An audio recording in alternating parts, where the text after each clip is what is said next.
Something I wanted to ask you about. I mean, it kind of relates to this. Maybe slightly controversial. Is I saw a video of yours, maybe close to a year ago now, and it was talking about the hip thrust and Yes.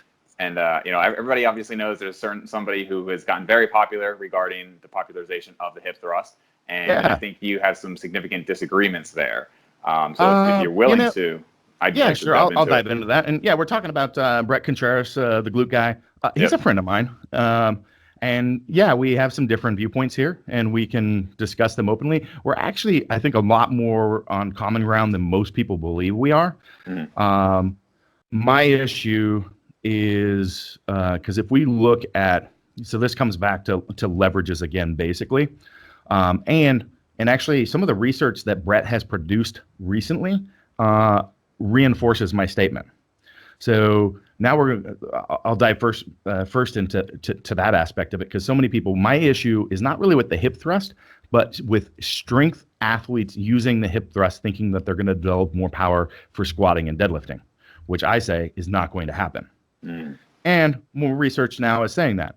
And the other is, if you go heavy, and I think this is the issue, if people are trying to max out, and this is where we differentiate, because Brett does believe in maxing out on it. But when I've talked to him, he says, oh no, most people shouldn't be going that heavy. But then he goes and maxes out. But anyway. Yeah, right. So there's a couple different topics there. And so first one, let's talk about force vectors. So very simple thing to understand. Well, I guess not very. There's a lot of different vectors we could add, rotational vectors, but the easiest is, this is very simple. Strength athletes, barbell athletes, let's say weightlifters, strongmen, powerlifters, for example. And this was the issue when I posted this video. There was a bunch of people posting 800-900 pound, hip thrusters. And I'm like, people, knock it off. You're wasting, stop this. Why? And so that was what my video was. That's what my video was about. Well, so the hip thrust is a horizontal force vector. So yes, you're laying down and the weight's going up, but to your body, it's a horizontal vector. And as a strength athlete, nearly everything except for bench pressing, let's say, is an axial loaded vector. The weight coming down through the spine from the top into the ground, and you're resisting it going the opposite direction. Okay? So training the wrong vector, so running a prowler, running with a sled, is going to help with aerobic capacity, but is not going to enhance your ability to handle more squatting, more deadlifting. And so again, now the research is coming out showing this.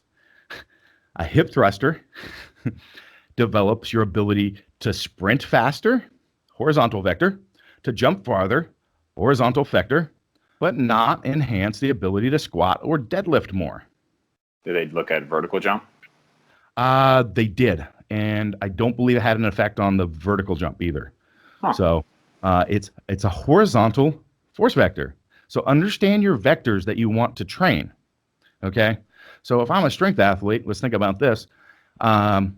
Sitting on a machine and doing chest-supported rows to develop my lats, thinking that it's going to develop my deadlift, you could argue a little bit that you're going to be able to have more mass there, but that vector again is a horizontal vector.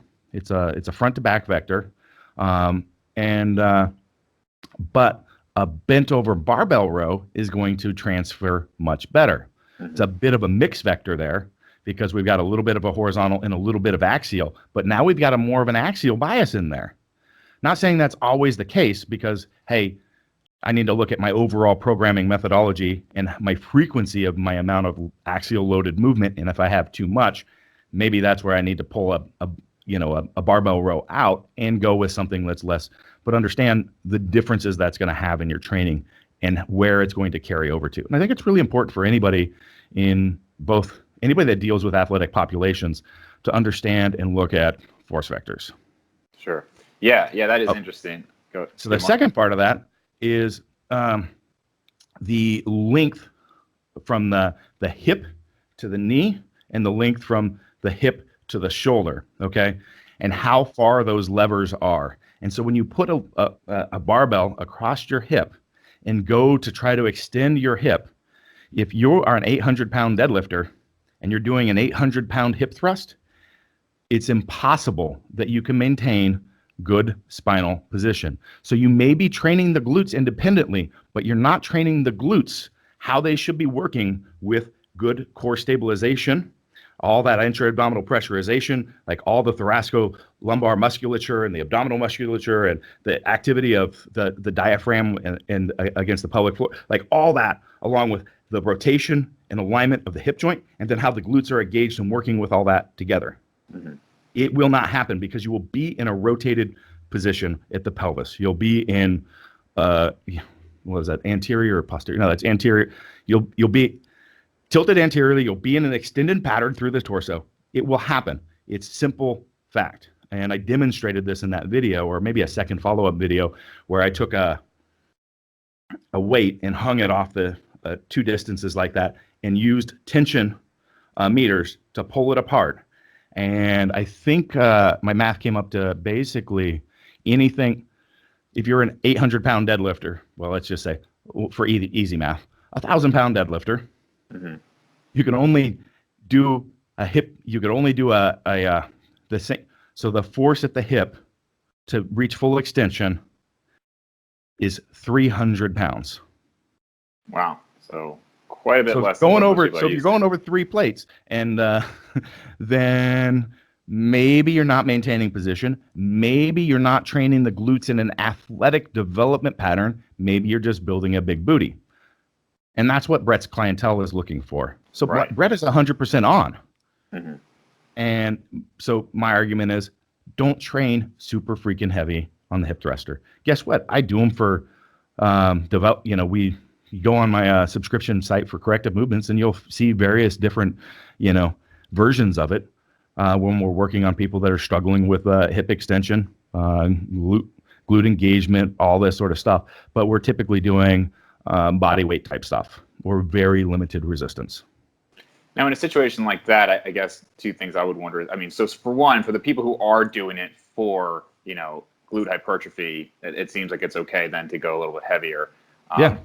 And then secondly, kind of I'm what just you were saying, saying, it's not going to carry over mm-hmm. into more athletic use of how that glute is working in a system through the entire body. Right. Could it indirectly, kind of what you were saying with, the building the lats for the deadlift, could it indirectly, if you have bigger glutes, in theory, there's more potential for strength in that muscle, so that could help slightly for a deadlift, or do you think it wouldn't even be worth it? Well, what we're seeing now in the research is that it doesn't. So, gotcha. Yeah. Okay. The other two, a lot of people think about the glutes as for being the primary hip extenders. But I argue that our bigger issue is typically what I see is weak adductors. Mm. And so when we're getting that hip into a full extension pattern that actors plan to play, and if it's weak, we're going to have inhibition of the glutes for firing because we're going to have a compromised adductor. So you're going to be fully limited. Like we could sit there and work the glutes all day long and build big massive glutes, and if we're not addressing and balancing the relationship with the adductors, you're not going to be able to use and recruit that muscle fiber when you need to. Now, do you have any specific recommendations to help that weak point of the weak adductors? One of my favorites is the Copenhagen adduction drill. So, if you look it up, you'll see it done in a sport application where another person's like holding the first person. Mm-hmm. But you can look to our videos, and we just do it on a bench as a single person because it was mostly done, Copenhagen. So it was done in soccer originally, and that's where that's why it's done on the field, because there's the research shows a pretty significant reduction, I believe, in groin and hamstring strains in the players. And but it's a really powerful drill, and we can also train it in a fully extended pattern. We can focus on IAP we're in it. So you're basically starting with in a side plank. It's basically a side plank with the upper leg sitting on a bench, and then you engage that the adductor on the upper leg and pull the hip up into a fully neutral position, and then pull the lower leg up to the bottom of the bench. So you're in this full side plank position with the bottom leg completely unsupported. You've got you're resting on your elbow, and you've got a nice, packed shoulder. You're making sure you're not extended through the spine. You've got great IAP. And then you release at the hip and let your torso sink down while maintaining a neutral torso position. So you're sinking through the hip. And then you also at the same time lower the lower leg, so that as you come up, you're both engaging that lower adductor, not as hard, and the upper adductor at once. And then switch over and do it on the other side. Regressions would be doing that on a floor, with the leg, with just the lower leg kind of resting on the floor, and just pulling yourself into a neutral position, or doing it on a bench with the support instead of at the ankle, doing it further up, like towards the knee, particularly if you've got somebody with some knee issues or things like that. Again, you can find, if you just type this drill in, you'll probably see YouTube videos or Instagram videos of ours up there, really well coached with detailed stuff on there. But really incredible drill. I love it. Is a firing tool as well. So it's a movement preparation before training, and it gives you incredible feedback on how the body's working and where all that stuff's feeling for the day. Nice, man.